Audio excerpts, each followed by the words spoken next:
En esta ocasión compartimos una enseñanza que titulamos El misterio de iniquidad y los dos olivos. Y vamos a comenzar dando lectura a un pasaje en el que nos quedamos justamente la semana anterior. Esto es la segunda carta que el apóstol Pablo escribió a los tesalonicenses en el capítulo 2, versos del 7 al 12. Los versos 7 y 8 dicen de esta forma: Porque ya está en acción el misterio de la iniquidad, solo que hay quien al presente lo detiene, hasta que él a su vez se ha quitado del medio. Y entonces se manifestará aquel inicuo, a quien el Señor matará con el espíritu de su boca y destruirá con el resplandor de su venida. ¿Qué es lo que Pablo enseña que ya está en acción? ¿Quién me dice? El misterio de la iniquidad. Misterio es algo que no se ve, pero que se va a ver en algún momento. Misterio es algo oculto, algo que está escondido. Y en este caso, Pablo nos advierte que es algo que se va a personificar, se va a manifestar en la forma de uno o de varios seres humanos a lo largo de las distintas épocas que la iglesia tengamos que estar en este mundo. Y cuando se manifieste este inicuo, será muy claro para los cristianos de cada época, que lo identificarán plenamente como este es el inicuo del cual el apóstol Pablo nos hablaba desde el principio. Y repito, ¿puede haber varios inicuos a lo largo de la historia? Sí. ¿Y cómo los podemos identificar? Por las características que se verifiquen en ellos. Se trata de un inicuo. Alguien puede tener la pregunta: bueno, pastor, ¿y qué es inicuo? Inicuo significa malvado o injusto. A nosotros nos parece muy reciente, por ejemplo, Hitler como un hombre homicida, sin escrúpulos. Pero la historia es muy larga. Desde Jesús hasta nuestros tiempos han transcurrido 2000 años.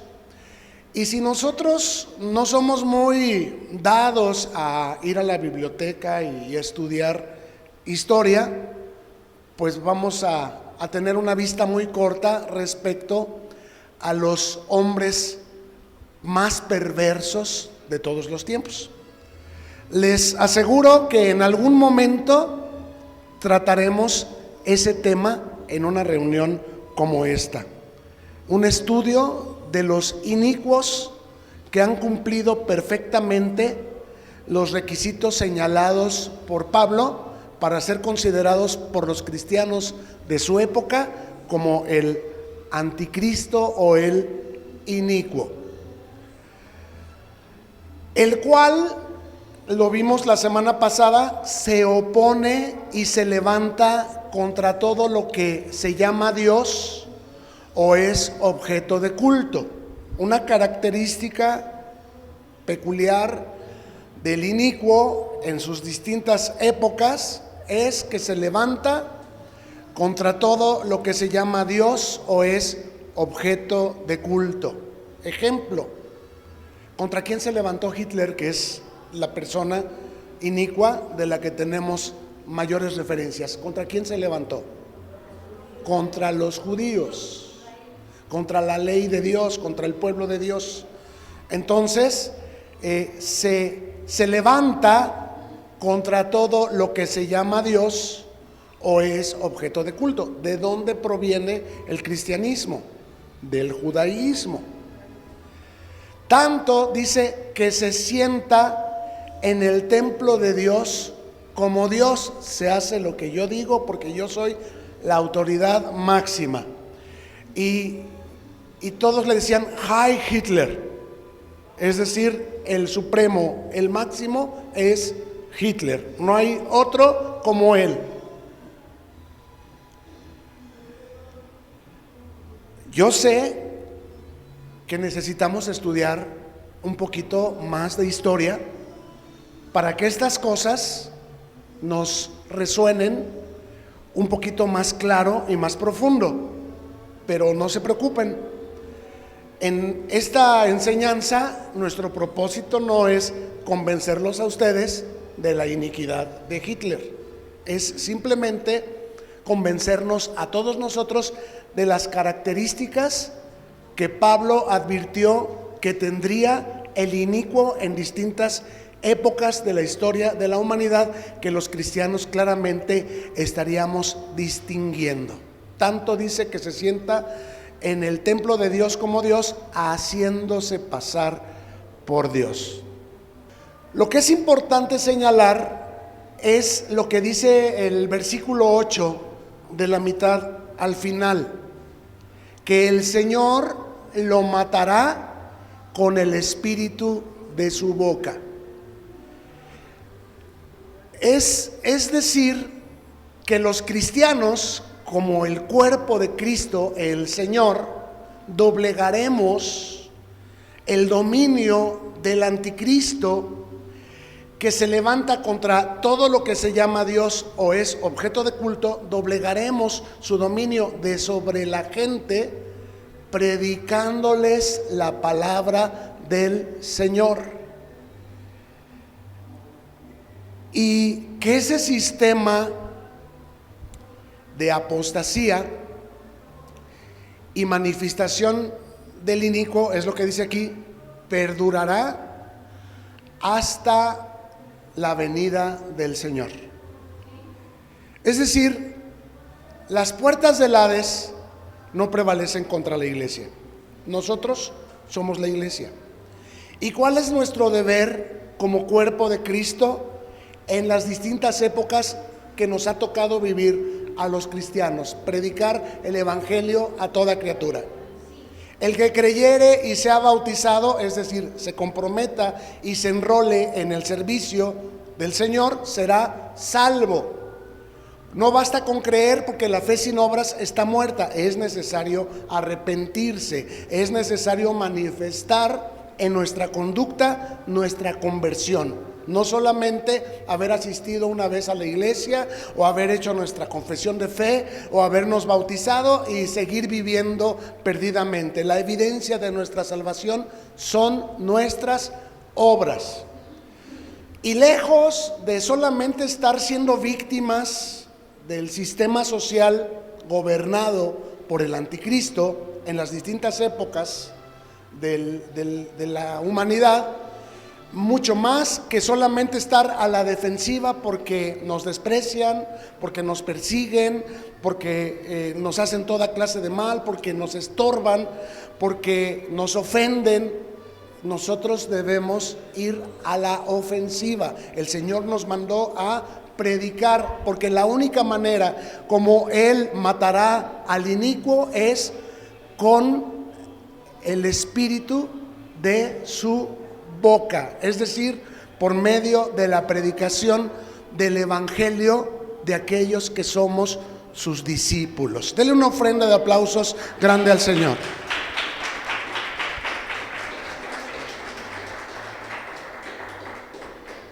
Lo maravilloso, les comentaba, es que las puertas del Hades no prevalecen contra la iglesia. Hay una unción sobre nosotros que el diablo quiere que nosotros pensemos que nadie quiere oír, que todos nos rechazan, que no quieren venir, pero es porque el diablo sabe que si no nos presentamos a la cancha, perdimos el juego. Pero lo que Dios quiere que sepamos es: tú echa tu pan sobre las aguas a 7 y aún a 8. Tu trabajo es predicar, y el mío, dice el Espíritu Santo, es convencerlos de todo pecado y crear en sus vidas condiciones tan deplorables que deseen venir, que un día terminen por venir, creer, confesar a Jesús como su Señor, bautizarse, enrolarse en el servicio y ser salvos. Las puertas del Hades se refiere a la muerte espiritual en la que está el mundo entero bajo el maligno, no prevalecen contra la iglesia. Por lo tanto, nuestra mentalidad debe ser de conquistadores y no únicamente de gente santa. Qué bueno que no somos los pecadorzotes que éramos en otro tiempo. Los celebro, los felicito. Y qué bueno que estemos aprendiendo a padecer por amor de su nombre. Injusticias diversas, también los felicito. Pero hay algo de lo que hoy los quiero armar. Hay algo de lo que hoy los quiero vestir con el poder de Dios. ¿Y cuál es o qué es ese algo? Que ustedes sepan y crean que Dios nos puso a la ofensiva. No solamente a una vida santa y no solamente a una vida de padecimientos, sino que Dios nos puso a predicar el evangelio a toda criatura. Si usted está pensando, porque el diablo así se lo ha hecho creer, que es por demás que usted les predique, que ni quieren creer, que nomás se van a burlar de usted, que va a terminar en un pleito y por eso usted se justifica para no predicar, yo quiero decirle, usted es sal que ha perdido su sabor. Qué bueno que tenga una vida santa, eso es bueno, palomita. Qué bueno que aprenda a padecer por causa del Señor. Si el marido le grita, si le deja sin comer y usted ha aprendido que nos calladitos nos vemos más bonitos y que en la ira del hombre no obra la justicia de Dios, qué bueno, le pongo palomita. Pero hay algo que usted y yo debemos comprender esta mañana. Si predicamos y no nos quieren porque les predicamos, no crea usted que porque no les predicamos nos quieren. Tenemos más que ganar al predicar que perder. Por lo tanto, armémonos del poder que hay en Cristo Jesús y seamos testigos suyos en Jerusalén, Judea, Samaria y hasta lo último de la tierra. Conquistadores y no solo víctimas. Conquistadores y no solo gente santa. Los dos testigos, ustedes deben haber escuchado los dos olivos o los dos testigos que aparecen en Apocalipsis 11. Si usted trae Biblia, váyalo buscando. Que aparecen ahí vestidos de cilicio. Usted dígame, ¿qué cree que signifique que Apocalipsis presente a dos testigos vestidos de cilicio? ¿Qué cree que significa el cilicio? Luto, dolor, angustia, estrechez, escasez, carestía, luchas. Estos dos testigos que aparecen en Apocalipsis 11, vestidos de cilicio, los puso Dios para que profeticen por 1260 días. Ahorita lo vamos a ver. Y justamente esta cantidad de tiempo es la misma que la Biblia dice o llama como el tiempo de los gentiles. Los 1260 días que los dos testigos profetizarán sobre la tierra es el mismo tiempo que la Biblia llama el tiempo de los gentiles. Que si alguno dice quiere dañarlos, sale fuego de la boca de ellos. Díganme ustedes a qué se referirá este fuego que sale de la boca de los dos testigos. La palabra que somete o mata al inicuo que ha tenido dominio, llámese Satanás, sobre el mundo entero, haciéndolos incrédulos y haciéndolos perversos. ¿Cuál es la única manera que las personas se van a poder arrepentir y van a poder cambiar sus malos caminos? Por medio de que nosotros les prediquemos, porque la fe es por oír. Fuego sale de la boca de ellos y devora a sus enemigos. ¿Quiénes son realmente nuestros enemigos? ¿Las personas o los demonios que las influyen? Los demonios que las incitan a ser perversos. ¿Usted qué cree que es lo que estimula a una persona a pretender dañarnos? Pues, demonios. Vienen en forma de pensamientos, de incitación, de deseos, y ahí está bien obediente aquel al demonio actuando contra nosotros. Mas dice: sométanse a Dios, resistan al diablo y el diablo huirá. Es cierto, tenemos que aprender a padecer por amor del nombre del Señor. Tenemos que aprender a mantener una vida santa, pero también tenemos que entender que si no predicamos, jamás van a escapar del lazo del diablo al que están cautivos. ¿A Dios le agradó salvar al mundo por la locura de la intercesión? ¿De qué? ¿La locura de darles ayuda en todo lo que necesitan? ¿La locura de qué? De la predicación. ¿Acaso no los tenemos que ayudar? Sí. ¿Acaso no tenemos que interceder por ellos? Sí. Pero ¿qué es lo principal que tenemos que hacer para que escapen del lazo del diablo al que están cautivos? La predicación. Si quieres cambiar tu ambiente laboral, tu vecindario, tu familia, la actitud de alguno de tus hijos, predícale la palabra. Se puede enojar y te puede decir: yo no quiero nada contigo, tú tu religión y yo la mía. Primero nos enseñaste de una manera y ahora quieres que creamos de otra manera. Ellos pueden decir lo que quieran, pero esto es una guerra espiritual en la que tú y yo no debemos desmayar. Alguien diga amén. Alguien diga gloria a Dios. Alguien déle un aplauso al Señor con alegría.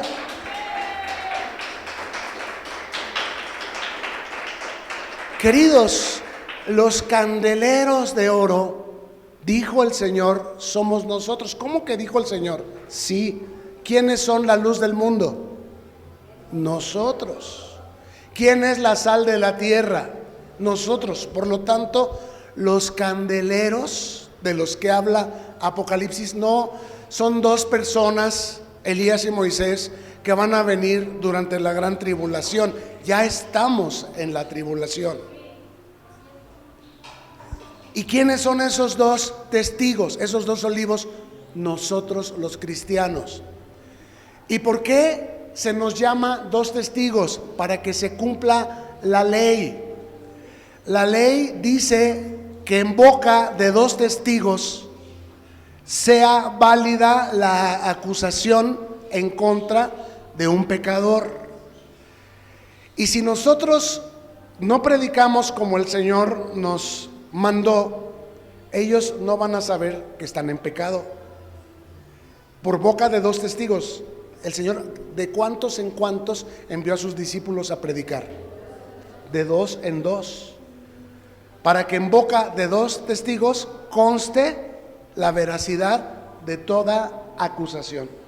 Y en este caso, lo que le estamos enseñando al hombre es que es pecador y necesita a Jesucristo para que lo libre de sus pecados. Él solo va a querer, pero no va a poder. Separados de Cristo, nada podemos. Tú necesitas el cuerpo de Cristo para realmente ser feliz. Tú necesitas integrarte a la única institución bajo este cielo, que es la iglesia, contra la cual no prevalecen las puertas del Hades. No puedes ayudarte a ti mismo. Nadie es soldado a sus propias expensas. ¿De quién estamos hablando entonces? De los dos testigos. Que dice, están en pie delante del candelero de oro. El candelero de oro es la palabra revelada de Dios que tiene la iglesia, los verdaderos creyentes. Y como les comenté, vamos a verlos en Apocalipsis capítulo 11, versos del 1 al 5. Ponga mucha atención en este pasaje porque es francamente muy revelador y quita escamas de nuestros ojos y destruye paradigmas de ideas que teníamos acerca de una tribulación futura y acerca de dos judíos que serían Elías y Moisés, que serían los dos testigos, cuando en realidad Cristo, como la luz del mundo, se estaba refiriendo a nosotros, la iglesia. Veamos Apocalipsis capítulo 11, versos del 1 al 5. Entonces me fue dada una caña semejante a una vara de medir, y se me dijo: levántate y mide el templo de Dios y el altar y a los que adoran en él. ¿Qué es lo que tenía que medir Juan, el autor de la carta o libro del Apocalipsis? El templo de Dios. ¿Cuál templo? El de Jerusalén, que Jesús había dicho: no pasará esta generación sin que este templo sea destruido y no quedará piedra sobre piedra. ¿O el templo de nuestro cuerpo? El templo de nuestro cuerpo, que es la iglesia, los creyentes. Mide el templo de Dios. ¿Y qué más? El altar. ¿Qué es el altar? Tenemos una idea equivocada acerca del altar. Ustedes creen que esta parte de aquí enfrente de la iglesia es el altar, pero esto no es el altar. El altar es el lugar del sacrificio.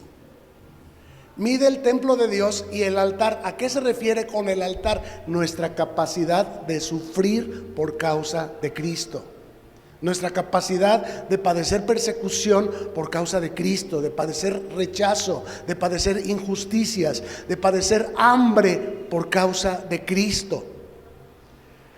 Mide el templo de Dios y mide el altar y mide ¿a quiénes más? A los que adoran. ¿Y qué es adorar? Aquellos que obedecen, cuésteles lo que les cueste, a la voluntad de Dios. Eso es verdadera adoración. Adoración no es cantar. Usted y yo pensamos que altar era la parte de aquí enfrente de la iglesia, y pensábamos que adoración era la música suave cuando estamos cantando alabanzas, y nada más lejos de la realidad. La adoración es nuestra capacidad de seguir obedeciendo a Dios aún en las peores circunstancias. El templo de Dios, ¿qué es? Nuestro cuerpo. El altar, que es el lugar del sacrificio, que representa nuestra capacidad, nuestra disposición a sufrir por causa suya y aún así seguir predicando el evangelio del reino de Dios. Esto es verdadera adoración, cuando estamos funcionando en la obediencia plena, así como el Padre lo envió a Él, así Él nos envió a nosotros. A negarnos a nosotros mismos y tomar nuestra cruz y seguirlo. No vivir para nuestra gloria, sino para la gloria de Dios. Por lo tanto, el versículo que tenemos en pantalla, Apocalipsis 11:1, se refiere a las características de los verdaderamente salvos creyentes. Porque hay creyentes que entienden estas cosas de otra manera. Los verdaderamente salvos las entendemos como lo estamos explicando. En Tesalonicenses, que era el capítulo que acabábamos de ver, que nos antecedió, vimos las características del inicuo. En Apocalipsis 11 estamos viendo las características de los creyentes verdaderamente salvos. Y vamos a continuar sobre este pasaje ahora leyendo el verso 2. Pero el patio que está fuera del templo déjalo aparte y no lo midas, porque ha sido entregado a los gentiles, y ellos hollarán la ciudad santa 42 meses. El patio que está fuera del templo, o sea, los que no son creyentes, ¿qué le dice el Señor Jesús, que es el que ordena esta escritura de Apocalipsis, a Juan? ¿Qué le dice? No lo midas. porque ha sido entregado a los gentiles. ¿Quiénes son los gentiles? Los que no son creyentes. Ellos hollarán la ciudad santa, se harán pasar por iglesia, se creerán cristianos y serán sinagoga de Satanás e iglesia en apostasía, separados de la verdad. Ellos hollarán la ciudad santa. ¿Cuánto tiempo? El mismo tiempo que duraría el ministerio de los dos testigos, solo que aquí se menciona en meses y allá se menciona en días, pero se trata de la misma cantidad de tiempo. Multiplique 30 por 42 y le va a dar 1260 días, que es el mismo tiempo, la misma cantidad de tiempo expresada de otra manera, que sería el tiempo que los verdaderamente salvos seríamos testigos de Cristo y los falsamente cristianos serían los que estaban hollando la ciudad santa. El trigo y la cizaña tienen que crecer juntos y al mismo tiempo. Cuando venga el tiempo, el Señor tomará lo que es suyo y dejará lo que no lo es. ¿Cierto? Entonces, simultáneamente, el trigo y la cizaña cohabitan. ¿Alguien no está de acuerdo con esto? ¿Todos estamos de acuerdo? Los que somos del templo, ya se nos midió y se dieron nuestras características. Y los que son fuera del templo, a estos no se les midió, tienen características diversas. Son musulmanes, son hindúes, son budistas, son mahometanos, musulmanes. Y hollarán la ciudad santa 42 meses, se harán pasar por religión verdadera. Habrá testigos de Jehová, adventistas, mormones, entre estos que son gentiles, considerados gentiles, sí. Habrá cristianos entre estos que son considerados gentiles, sí. Son cristianos de nombre, pero no de corazón.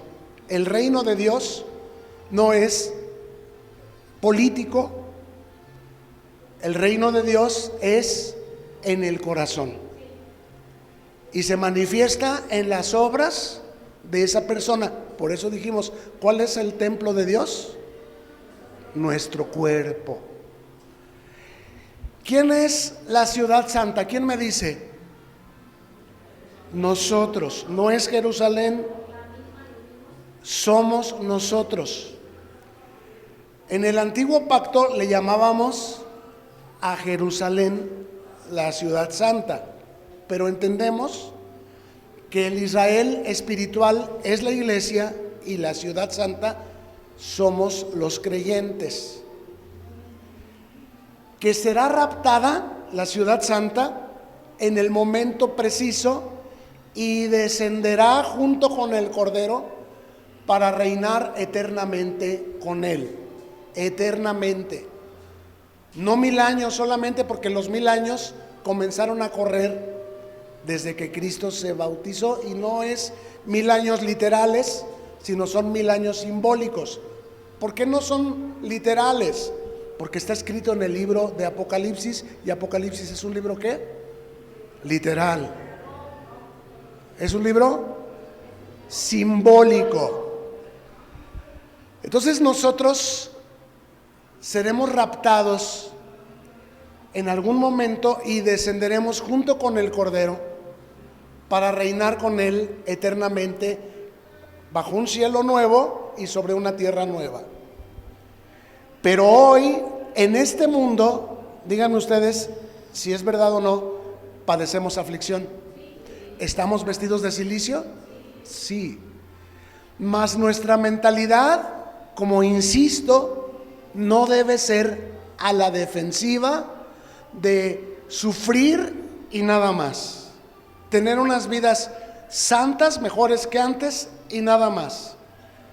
Nuestra mentalidad debe ser conquistar y arrebatar las almas de las garras de Satanás y llevar cautivo todo pensamiento, todos los argumentos que las personas tienen y por lo que justifican el quedarse allá en el patio, que no se midió, que Cristo ordenó a Juan no medir, traer cautivo todo pensamiento a la obediencia a Cristo. Nuestro trabajo es derribar todo argumento y toda altivez que se levantan en la boca de ellos contra el conocimiento de Cristo.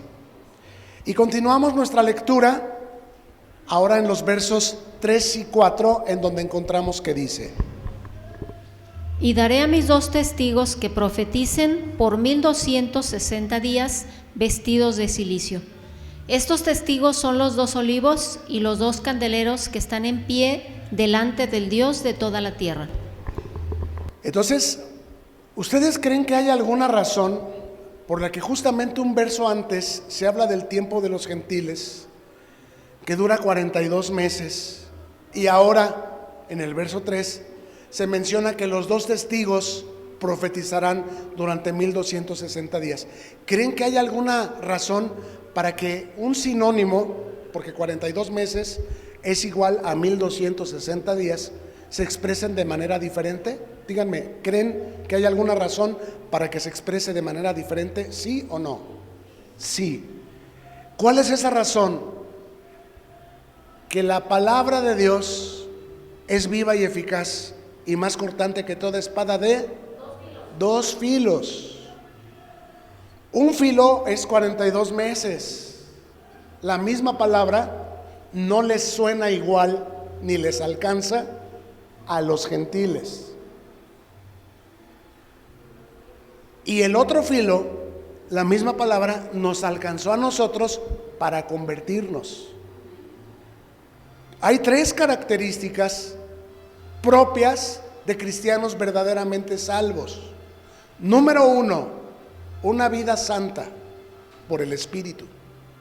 No porque nos esforcemos, porque si nosotros nos estamos esforzando y nomás es para que no nos vean, o para que no digan, o para que crean que ya me convertí, soy gentil. Tarde o temprano volveré atrás. Es por el Espíritu. Número 2, la capacidad de padecer por causa de su nombre. Lo que dijimos, el altar. Y número 3, ser luz. Son candeleros que alumbran, predican.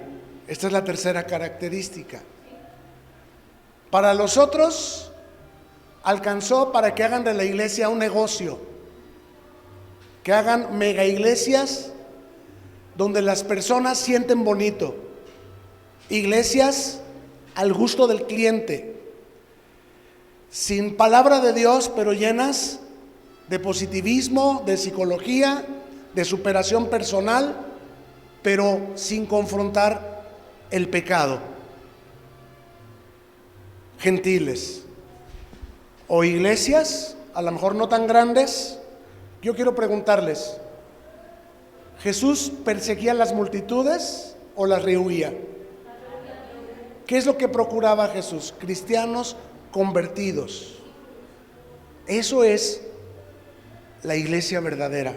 Ahora, ¿esto significa que nuestras iglesias siempre van a ser chiquitas? No, pero comparativamente con lo que se llaman las mega iglesias, pues no van a tener a lo mejor aquel tamaño, pero la cualidad o cualidades de los que las conforman sí van a ser vidas transformadas en comparación con las de aquellos.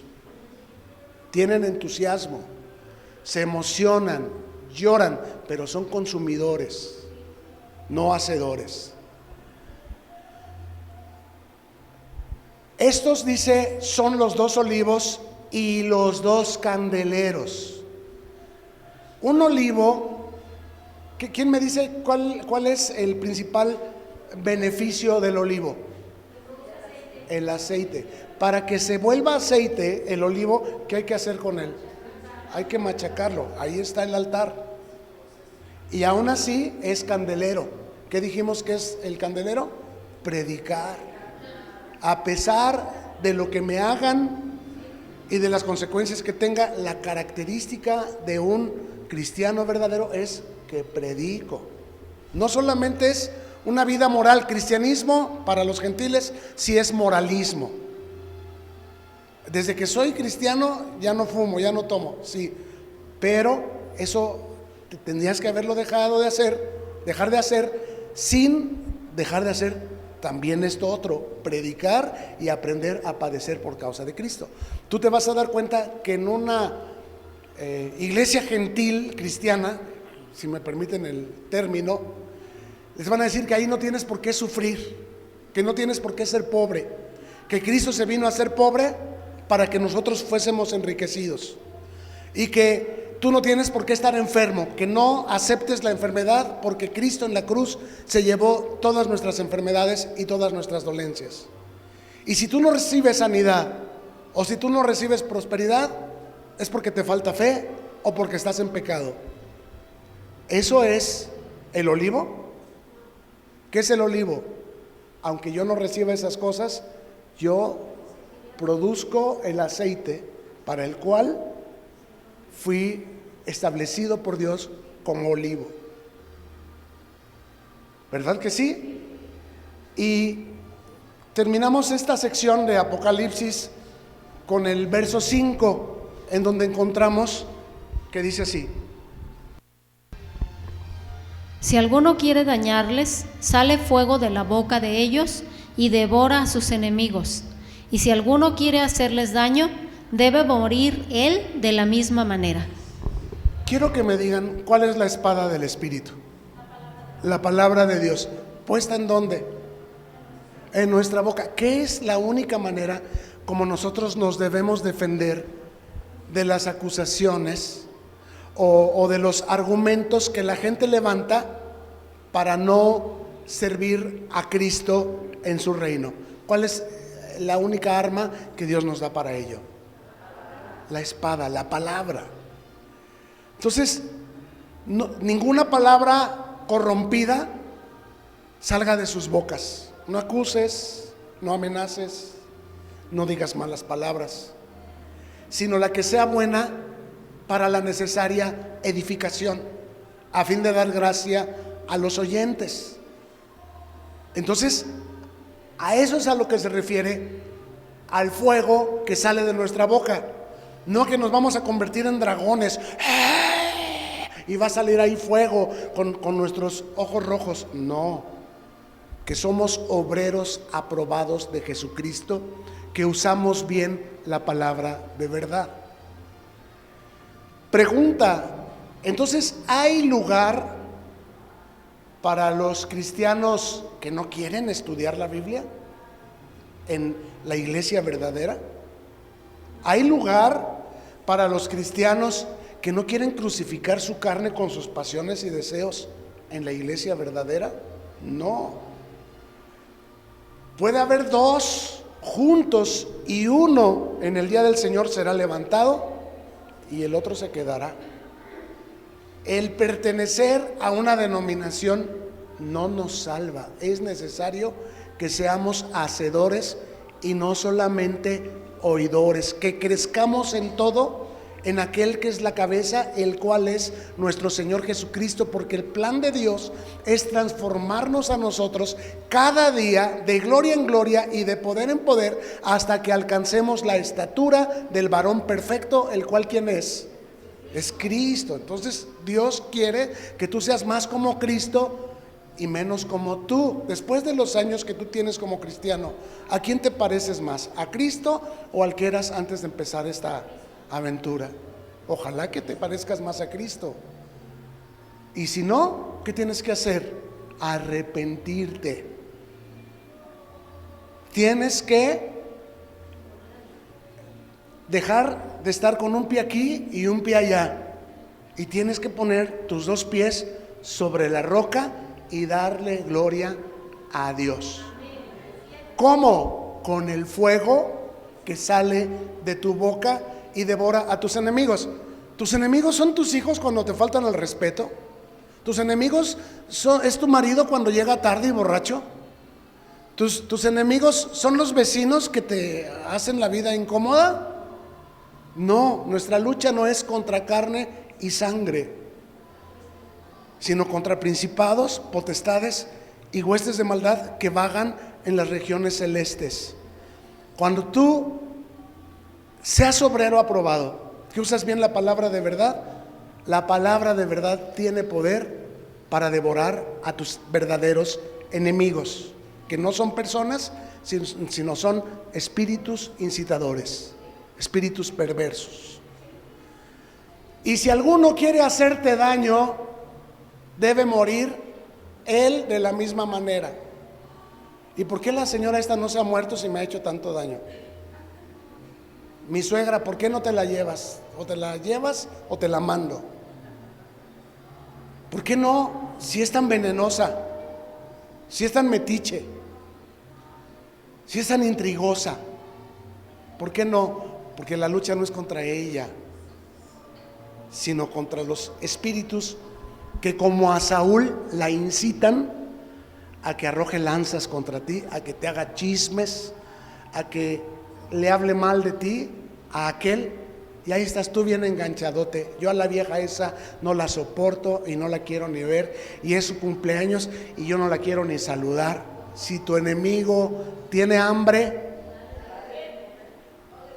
no le des ni agua. ¿Si es así? No, entonces tenemos que examinar en dónde estamos parados.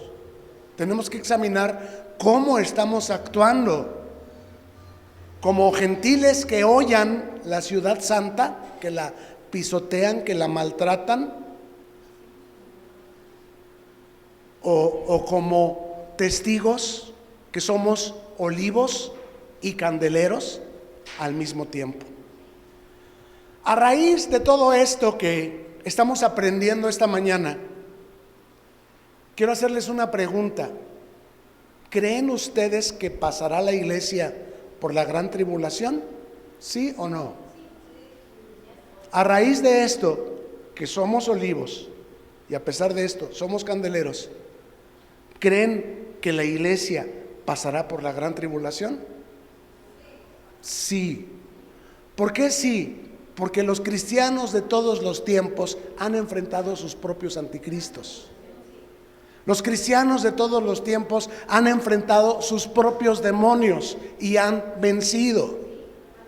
Y no tiene por qué haber una excepción en la iglesia de los últimos tiempos, que esta sí no va a padecer. ¿A quién se parece más la que está sentada sobre la bestia con su copa sobre su mano y dice: yo no soy viuda ni he padecido de ninguna clase de mal? ¿A quién se parece? A la ramera. ¿Y quién sería la ramera? ¿La ciudad santa o los gentiles? Los gentiles que hollan la ciudad santa. Entonces, los siguientes versículos de Apocalipsis 11, que ya no vamos a leer ahorita, los vamos a estudiar en otra ocasión, pero les adelanto, parecen afirmar que la iglesia sí pasará por la gran tribulación, pero no teman, Dios les dio poder a los cristianos que se los tragaron los leones. Dios nos dará poder a nosotros para padecer lo que tengamos que padecer, y cerramos aquí los ojitos y los abrimos allá, y como dice Pablo, para nosotros el vivir es Cristo y el morir es ganancia.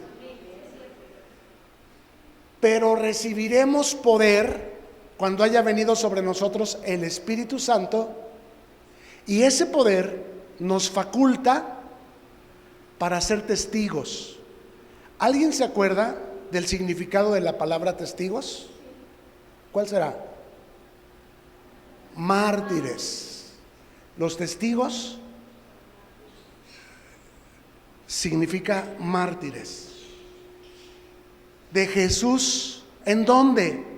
En Jerusalén, en Judea, en Samaria y hasta lo último de la tierra.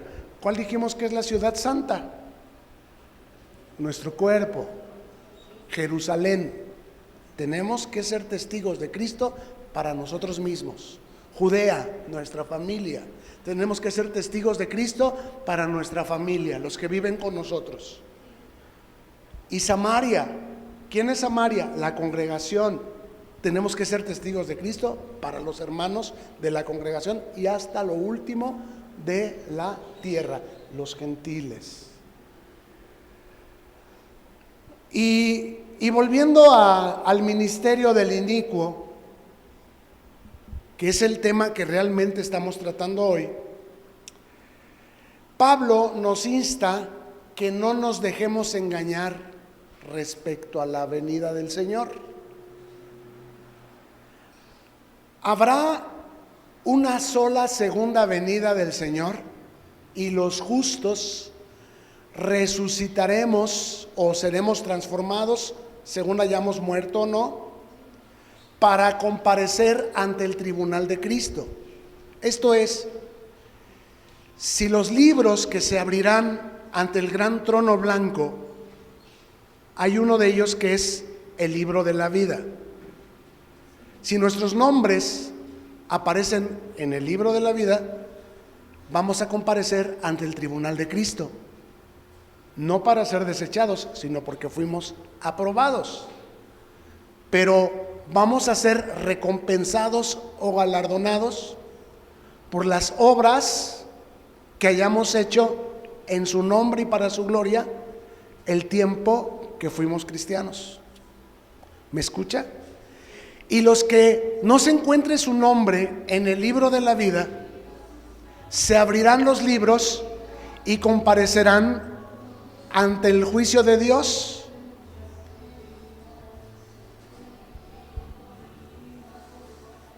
Y serán echados fuera, donde es el lloro y el crujir de dientes.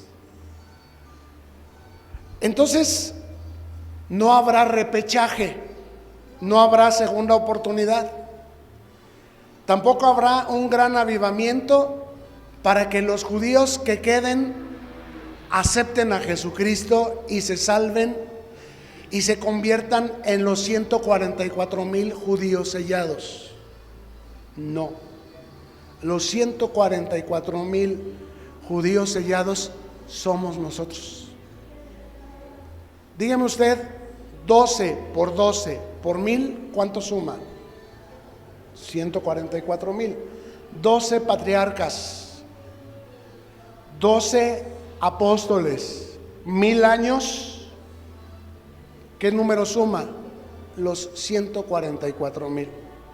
No son judíos étnicos que van a ser avivados al final de los tiempos. Somos nosotros los 144,000. En otra forma de referirse a nosotros. ¿Cómo vimos que se refiere a nosotros Apocalipsis 11? Como los 2 testigos, los 2 olivos, los candeleros. Y también se refiere a nosotros como los 144,000 judíos sellados, que somos la iglesia. En otras palabras, ahí vemos un olivo y se refiere exactamente a la misma cuestión. Esta manera de creer, como les estoy hablando hoy, es la manera en la que los cristianos verdaderos creyeron durante 18 siglos. Desde el día que se fundó la iglesia hasta el año 1800, los cristianos creían de esta manera como les estoy enseñando hoy. Pero como hemos visto en estudios anteriores, la ilustración y el cientifismo hicieron ver el cristianismo como una doctrina ridícula, arcaica, antigua, dogmática y supersticiosa. Y esto provocó que ciertos cristianos universitarios de la época, hablo del siglo XVIII, con la intención no mala, de preservar el cristianismo como religión, comenzaron a desarrollar teologías. Teologías son interpretaciones de la Biblia, que restaban valor y credibilidad a la propia Biblia y a diluirla, presentando el cristianismo como moralismo. Mucha gente piensa que ser cristiano es portarse bien. Y cuando te dicen, el que necesita es él porque él se anda desordenado, él que vaya a tu iglesia para que le saquen los chamucos, como si ellos no necesitaran que se los sacaran. ¿Sí han escuchado esto? Eso es producto del liberalismo que ocurrió a partir del siglo XVIII y que convirtió el cristianismo, o presentó el cristianismo como una especie de moralismo o de humanismo. Ve con los cristianos para que los cristianos te ayuden. ¿A poco no? Ejemplo, si ustedes quieren, al ratito que lleguen a su casa, abran su teléfono celular y pregúntenle a Google en qué fecha se escribió el libro de Daniel. Pregúntenle así, Google, ¿en qué fecha se escribió el libro de Daniel? Y verán que les va a decir que fue redactado por el profeta Daniel alrededor del año 530 antes de Cristo. Pero que la mayoría de los estudiosos modernos, ahora ustedes llámenlos teólogos liberales y sus seguidores, lo fechan en el siglo II antes de Cristo. Y de esa misma manera afirman que Moisés no escribió el Pentateuco, porque hay muchas cosas ahí que ocurrieron después de la vida de Moisés. Y que Isaías tampoco lo escribió Isaías, que nomás 33 capítulos, los primeros 33 que corresponden a su vida, y los otros 33 hablan de cosas futuras que Isaías no podía saber, que seguramente lo escribió otra persona. Y de esta manera minaron la credibilidad en las escrituras, dando lugar a deformaciones de la fe cristiana, para que ahora las personas ya no creyeran tanto en la Biblia, pero sí en sus sueños, sí en sus imaginaciones, y sí en demonios que se les aparecían y les decían, yo soy Dios y a ti te pido que escribas esto. Ejemplo, el libro del Mormón. Esto es lo que se llama teología liberal. Quitarnos de la fe en la palabra para ponerla en doctrinas de hombres y de demonios, y darle valor profético a sueños e imaginaciones nuestros, como el Señor me dijo o el Señor me hizo sentir, cuando tenemos Biblia, pero como no la leemos, no la conocemos. Como no la leemos, no la creemos, porque la fe es por oír. Y nos conformamos con que otro viene y nos dice, el Señor me muestra, el Señor me dice, y nos comienza a dar buenos augurios, o nos comienza a hacer adivinación de cosas que hicimos en nuestro pasado, y creemos que como son certeras esas adivinaciones, o como si son cosas que nosotros estamos anhelando en nuestro corazón, esos augurios son cosas que seguramente vienen de Dios, cuando en realidad provienen de demonios. Eso es el peligro de la teología liberal. Un movimiento apostataizante, si me permiten esta palabra, que dio lugar a doctrinas cada vez más erradas, pero estructuradas y diversas, como les dije, provenientes de hombres y de demonios que se constituyeron en filosofías, ideologías, normalidad, políticas y leyes. Quiero que me perdonen porque estoy usando palabras muy profundas, pero necesito avanzar en el estudio y profundidad de este tema. ¿De dónde proviene la teología liberal? De la presión que los cristianos universitarios sufrieron en sus medios a causa del liberalismo y a causa de la ilustración y el cientifismo. Entonces comenzaron a desarrollar teologías que hicieran el cristianismo todavía una religión creíble a pesar de los descubrimientos científicos que se estaban viviendo. ¿Cuál fue la consecuencia de este querer ellos defender la palabra? Que se desarrollaron filosofías. ¿Qué es una filosofía? Filosofía significa amor a la sabiduría. Se desarrollaron teologías, interpretaciones humanas fuera de lo que la Biblia realmente dice. E ideologías. ¿Qué es ideologías? Presiones para que todos los demás crean y hagan como yo creo que lo debes hacer. ¿Alguien se encuentra en la Biblia que las mujeres deben usar velo?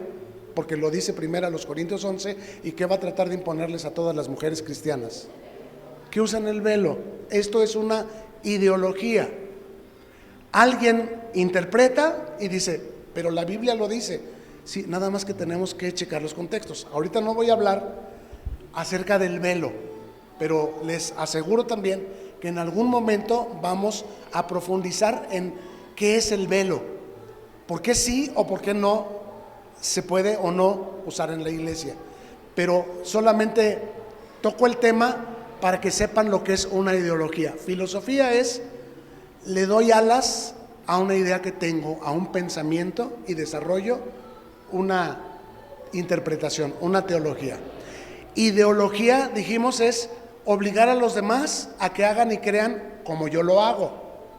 Normalidad es, los nuevos cristianos ven que todas las mujeres aquí usan velo y no usan pantalón, y cómo van a decir que se tienen que vestir para la siguiente vez que vengan. Las mujeres que vengan se van a vestir con velo y no con pantalón. ¿Por qué? Porque se volvió una normalidad. En esta congregación todas las mujeres se visten de esta manera. Sí, se vuelve una normalidad. ¿Y es bíblico o es ideológico? Es ideológico. ¿Y de dónde provino? De una filosofía. Entonces una filosofía genera una ideología, y la ideología una normalidad. Y la normalidad genera una política. Y en lugar de ir a predicar el evangelio por todas partes, vamos a ir a decirles a las mujeres de todo el mundo que está mal que se vistan así, que las mujeres no deben usar pantalón y que todas las mujeres deben usar velo, ya no nada más las cristianas, sino todas. Se vuelve una política. Y al rato se va a convertir en una ley como en el Islam. ¿Sí saben ustedes que a las mujeres en los países árabes se les prohíbe, so pena de cárcel, andar con su cabeza descubierta? Que una mujer soltera siempre debe tener cubierta su cara con un velo. Que una mujer sola no se debe subir sola a un taxi. ¿Y qué pasa cuando alguna mujer viola alguno de estas leyes? ¿Y de dónde provienen estas leyes? De una filosofía, de una ideología, de una normalidad, de una política que se convierte en ley y ahora es obligatorio. Y si hay ahí una mujer extranjera que trae su cabeza descubierta, la meten a la cárcel o la expulsan del país. ¿Por qué? Porque estás en nuestro territorio y aquí nuestra palabra es la ley. De esta manera, los cristianos verdaderos comenzaron a padecer una nueva forma de persecución, porque nos comenzaron a tildar de religiosos, de conservadores, de anticuados, a mano de los ilustres partidarios de la incipiente teología liberal. Así es como la iglesia dejó de creer esto que tenemos en pantalla para comenzar a creer fantasías de ciencia ficción que tienen que ver con una tribulación que no pasará a la iglesia y dos testigos que parecerán dragones, que de pronto los ojos se les volverán rojos y sacarán fuego de sus bocas y consumirán a sus enemigos durante 1260 días, lo cual son 3 años y medio. ¿Les suena esta fecha, esta cifra? Bueno, lo vamos a ver después. Solamente quiero que se vayan dando cuenta que hay muchas cosas que llamamos de manera distinta, pero que se refieren a lo mismo en el libro de Apocalipsis, porque Apocalipsis no es un libro literal, sino es un libro simbólico. Para los que anotan, aquí está el punto. La teología liberal surgió en el siglo XVIII y dio lugar un siglo después al surgimiento del dispensacionalismo. Habiendo quitado la credibilidad de los creyentes de la Biblia y haberla puesto en teologías, ahora surgió una nueva teología llamada, como aparece en pantalla, dispensacionalismo, que es una teología sumamente estructurada, aunque inconsistente, acerca de los últimos tiempos. ¿De qué trata el dispensacionalismo? De los últimos tiempos. ¿De qué trata el dispensacionalismo? ¿De dónde deriva el dispensacionalismo? De la teología liberal. ¿Y qué dijo el Señor que debíamos hacer respecto a los maestros que pretendieran decirnos cuándo iba a ser el día del Señor? ¿Qué dijo? Que no nos dejáramos engañar. ¿Y de qué trata el dispensacionalismo? De lo que no nos debíamos dejar engañar, precisamente. ¿Y por qué la gran mayoría de los cristianos en este tiempo son dispensacionalistas? Porque se han dejado engañar. ¿Y por qué se han dejado engañar? Porque llegaron a iglesias normalizadas en donde esta filosofía y esta ideología ya estaba establecida y se convirtió en ley para ellos. Ahora son renombrados profetas, apóstoles que salen en la televisión y que no hablan de otra cosa más que de la venida del Señor, y que Rusia y China son Gog y Magog, porque el dispensacionalismo es una doctrina extremadamente desarrollada. Pero solamente les recuerdo qué dijo el Señor respecto a aquellos que pretendieran venir y decirnos que el día del Señor está cerca, que no les hiciéramos caso. El hecho es que Pablo nos advierte que es preciso que esta clase de maestros vinieran, lo cual se llama apostasía, y que es preciso que este tipo de gentiles hollando la ciudad santa se manifestaran, lo cual es apostasía, y que se manifieste el hijo de pecado. Y ya les dije, a lo largo de la historia la iglesia ha padecido persecución y tribulación, y han identificado a este o aquel como el hijo de pecado, el hombre de perdición, y que esto era algo normal que ocurriría antes de la venida del Señor. Pero ¿quién sabe el día y la hora?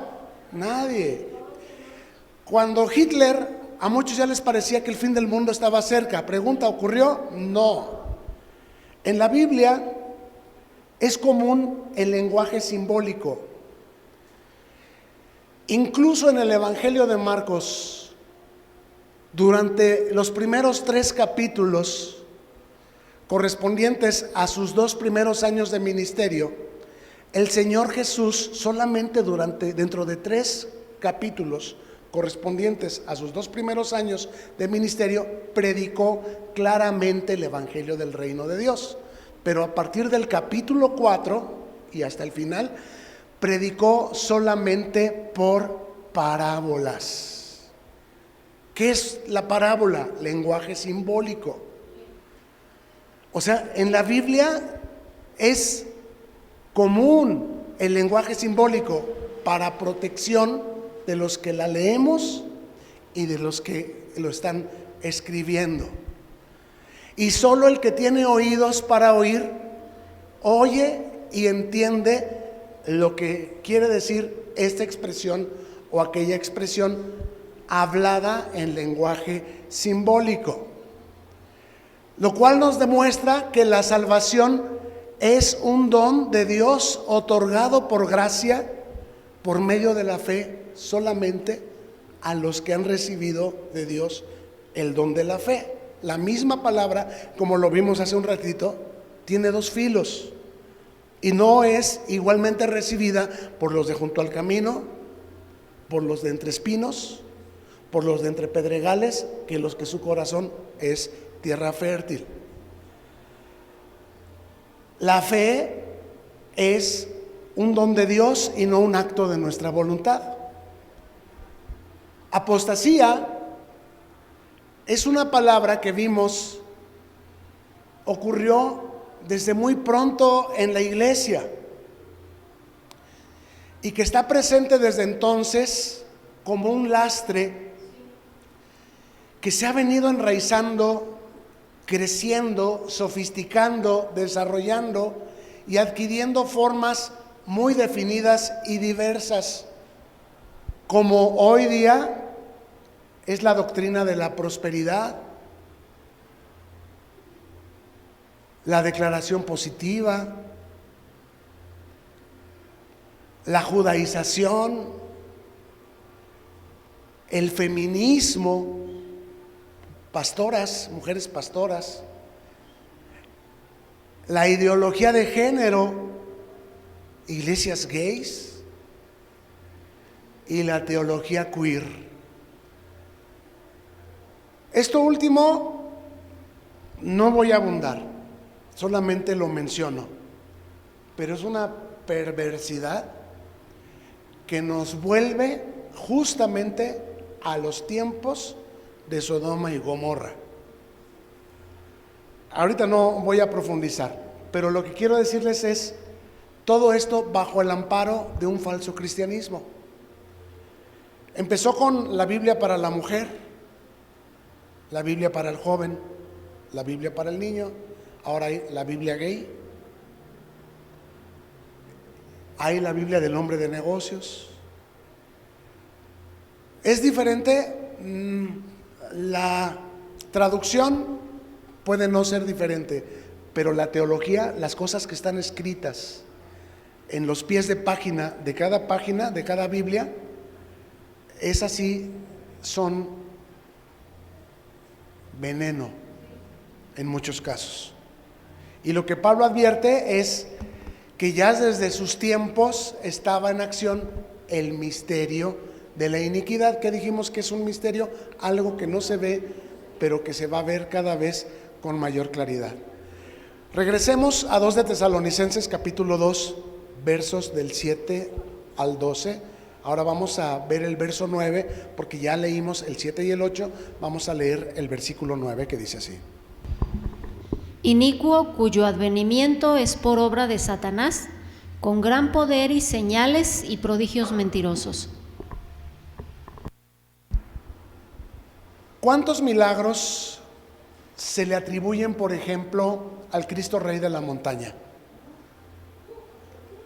¿O a la Virgen de San Juan? Y eso por mencionar solo a estos dos. ¿Cuántas imágenes a lo largo y ancho del mundo han sido adoradas porque lloran sangre? ¿O porque sus ojos te siguen? ¿O porque movieron la manita? ¿O porque se aparecieron en el comal? ¿O en una tortilla? ¿O en el tronco de un árbol? ¿Son falsos esos milagros o son señales y prodigios mentirosos? Son reales, no son falsos, pero son mentirosos. Satanás es la serpiente antigua que engañó a Eva y quiere engañar al mundo entero y llevarlos a la idolatría, sea de personas o sea de imágenes o aún de falsas doctrinas. Es el dragón de Apocalipsis 13 que persiguió a la mujer que estaba encinta y a punto de dar a luz. Ustedes se deben acordar. Tanto que cuando diera a luz al Hijo que regirá las naciones con vara de hierro, esa serpiente lo devorara, mas no le fue permitido. A la mujer se le dio lugar en el desierto y su hijo fue arrebatado para Dios y para su trono, y el dragón se llenó de ira y se fue a hacer guerra contra el resto de la descendencia de esta mujer. ¿Y quién es esta mujer? Habíamos dicho la nación de Israel. Pues sí, la nación de Israel, pero no el Israel étnico, sino el Israel espiritual, los verdaderos creyentes que Dios ha reservado a lo largo de todos los tiempos. Y los cristianos de aquel primer siglo, ¿a quién identificaron como el dragón que perseguiría a la mujer y al resto de la descendencia de ella, a la cual se le dio lugar en el desierto para que fuera sustentada por 1260 días? A Nerón. Nerón, ¿qué símbolo tenía su familia? Un dragón que acusó a los cristianos de haber incendiado Roma y originó contra ellos un terrible holocausto. ¿Se da cuenta cómo está cumplido? Aquellos primeros cristianos padecieron gran tribulación.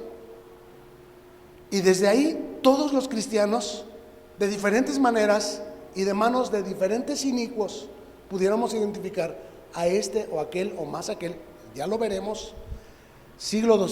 Año 200, año 300, año 400, año 1000, año 1500, siglo XX, siglo XXI. ¿Cuáles han sido los distintos anticristos que la iglesia ha enfrentado?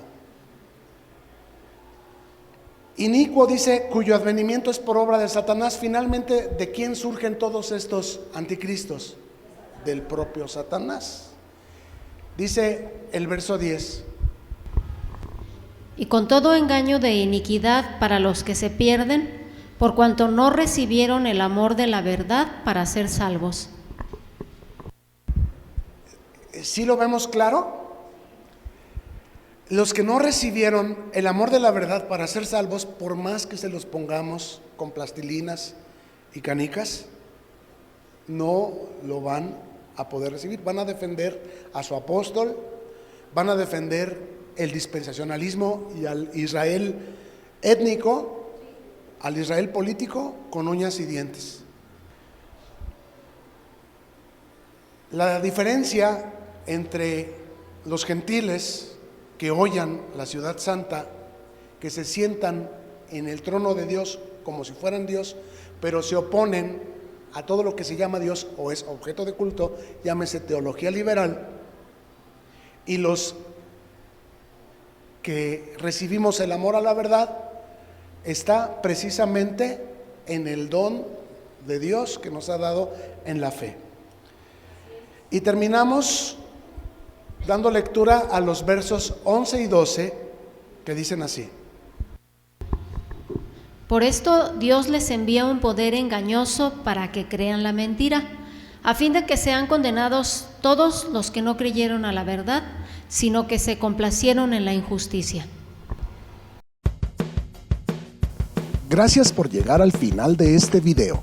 Oramos que te sea de provecho y que lo puedas compartir con quienes tú sabes que les bendecirá también. Suscríbete y no te olvides de darle like. Hasta la próxima y mientras tanto, que Dios te bendiga.